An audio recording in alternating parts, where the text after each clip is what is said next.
yeah, hey Tamat. Oh yeah, hey Tamat.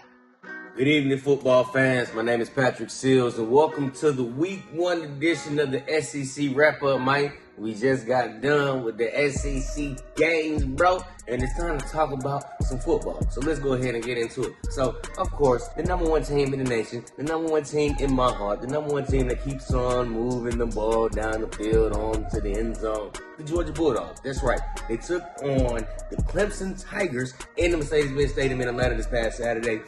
12 o'clock noon time, and guess what? They absolutely smack-diddly rolled right on over these Clemson Tigers, man. Let's roll some the highlights. Let's go ahead and see it. So, yeah, that's my boy Carson Beck. That's right. He is a Heisman candidate. That's right. He had 23 completions for 33 attempts. He had 278 yards passing, 2 touchdowns with a 91.7 QBR passer rating.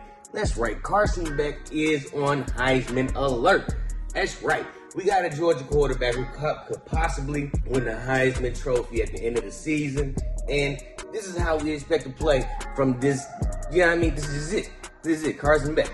We're just rolling with him. You know what I'm talking about? This is it. Everybody just catching the ball in the open field. Clemson Tigers don't know what to do with us, man. It's just a beautiful thing to watch. Now, the most important thing that we need to remember is we need to be consistent. We need to conserve our energy and play healthy. Because we play in Mercedes-Benz Stadium to start the season. We want to play in Mercedes-Benz Stadium to end the season, fellas. So remember, come December, when we're back in this stadium and we're playing whoever we're playing for the SEC title, is balls to the wall. We're winning this thing. There's no question about it. No question. Nick Saban is not playing for Alabama, coach for Alabama this season. Should be no question. Matter of fact, the Nick Saban-less Alabama Crimson Tide rolled over the Western Kentucky, whatever they are, 63-0. And I'm not gonna lie, man. I feel like right now, Georgia, it's the SEC for them to lose. They are the big dogs right now, literally and figuratively, and it's theirs to lose. There's some teams that can challenge us, rival us, you know what I mean, do what they can, because it was some pretty good games this week. So we got Vanderbilt beating Virginia Tech 34-27 in overtime. This dude Diego Pavia, he had 26 carries for 104 yards. He was averaging 4 yards a carry and a touchdown. Vanderbilt's defense had 4 sacks, 8 tackles for losses, and an interception. Now, this isn't the same Vanderbilt we're used to seeing. Vanderbilt, I don't think they've won in a home opening game since 2005 against Wake Forest. Virginia Tech was looked at as the team that could rival for the ACC championship this year. And the Vandy has for a long time been bottom dwellers, I hate to say it, in the SEC. I hate to say it, man. I be in Nashville quite often. But it is what it is. You know what I mean? Vandy. And they beat Virginia Tech in overtime. So Vandy, they could possibly rival Georgia. I put them in the same category as Clemson. They can beat Virginia Tech. They might be able to beat Florida State. Might lose in a close game against Miami. But when it comes to the real big dogs, the real people who run the SEC, Vandy will probably get the same treatment that Clemson got. Now, moving on. One team that will not rival Georgia this year, who are our classic rivals every year. We play them right after Halloween round, right after my birthday time of the year. You know what I'm talking about, them Florida Gators. You know what I'm talking about? That's right. Florida Gators, they played the Miami Hurricanes where they lost 41-17. Now, for some reason, Florida Gators were under the assumption that this was their year. I think Bill Napier has said that this was the year that they were going to do tremendous things.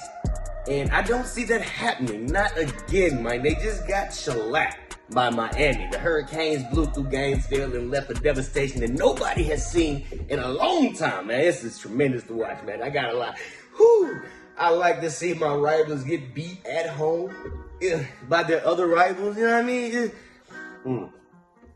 Got to take a sip of Sprite on that. You know what I'm talking about? Because Florida Gators, man, y'all got beat down. So let's look at the stats. So Miami as a team had 529 yards. Miami as a team had 529 yards. Now, Florida, on the other hand, they only had a paltry 261 yards as a team. As a team, they only had 261 yards. That's just pathetic. And then in Florida, you had 2 turnovers. You had 2 TOs. What you gonna do with that? You can't win ball games like that, man. I watched this game. In Miami, they just ran up and down the field on them. They moved their offensive line. They pushed the line of scrimmage. Florida Gators can get nothing going. On the ground, through the air, nothing. Florida Gators cannot get nothing going. In Miami, everything was clicking on all cylinders for them. They got those fast receivers. They got those Bulldogs over on the defensive side of the ball, man. It was just It was a good day for Miami. It was a good day if you were a Miami Hurricane. It was a terrible day if you were a Florida Gator. I'm not gonna lie, Florida Gators, you're safe to come out of your hiding places now. Everybody's done laughing at you except for me. Okay, so moving on to last night, USC took on LSU, where USC won 27-20. Miller Moss had 27 completions for 36 attempts. He had 378 yards passing and a touchdown. This was a close game. I'm not gonna lie, this is a back and forth game. LSU could definitely rival Georgia. Even though they lost to USC, they lost in a close game. USC was lowly. USC upset LSU, but even still, USC is the top team in their conference. Let's be honest. And then LSU, I don't care what you say, they're still going to be a tough team for anybody to play. They're still going to have to run up against Alabama, Auburn, Arkansas, Texas, Oklahoma. Whatever they do in these games, you're going to let me know that no matter what, they can still challenge. They can, on any given Saturday, they can put on their helmets, bootstraps, and go to work. And I'm going to be honest, this is a team that Georgia's definitely going to have to take seriously. There's not going to be any ifs, ands, or buts about it. Georgia plays LSU in the SEC Championship. No prisoners, no mercy, none. We're not taking anything with a grain of salt, and this is a team we need to just absolutely destroy if we get a chance to, because LSU, if we let them hang around, they will beat you. They have a tough defense. They play Alabama every year. It's a team that's been playing the Nick Saban-led Alabama team every year. They prepare to play these dudes. They would definitely be able to beat Georgia on any given Saturday. So, yes, Georgia get a chance to play LSU in the SEC Championship, knock their heads off. Now, of course, I already mentioned that Georgia plays Alabama at the end of the month this year, and yeah, Alabama could definitely beat Georgia. Let's be honest. Georgia hasn't beat Alabama since the championship in 2022, and it's a possibility. They no longer have Nick Saban as their head coach, but we just don't see. We're just gonna see, man. And then, of course, we play Texas October 19th. Texas just beat Colorado State 52-0. Texas is number 4 in the nation. So Texas can definitely give Georgia a challenge this season. Let's be honest. We got a couple. This is the SEC. We just had 2 new additions just be added to the SEC, and they are no slouches. Texas and Oklahoma. We don't play Oklahoma this year. God forbid, you know what I mean? We don't have to play them in the SEC Championship, but they just beat Temple 51-3.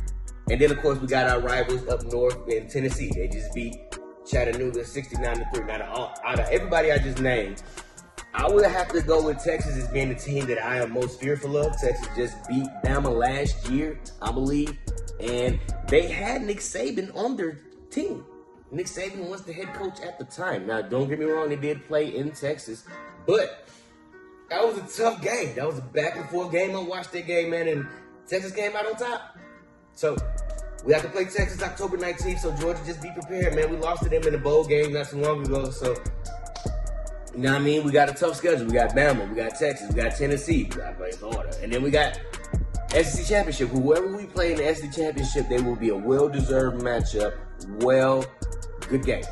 So we got a tough game ahead of us, man. So look, it's the part of the season that we love. It just started, week 1. Everybody's blowing everything out of proportion. Georgia's #1 team in the nation, man, and we're going to see what's going to happen, man. My name is Patrick Seals. Like, subscribe, share, comment. Let me know what you think about the SEC this week and who's going to challenge Georgia. I see y'all when I see y'all, man.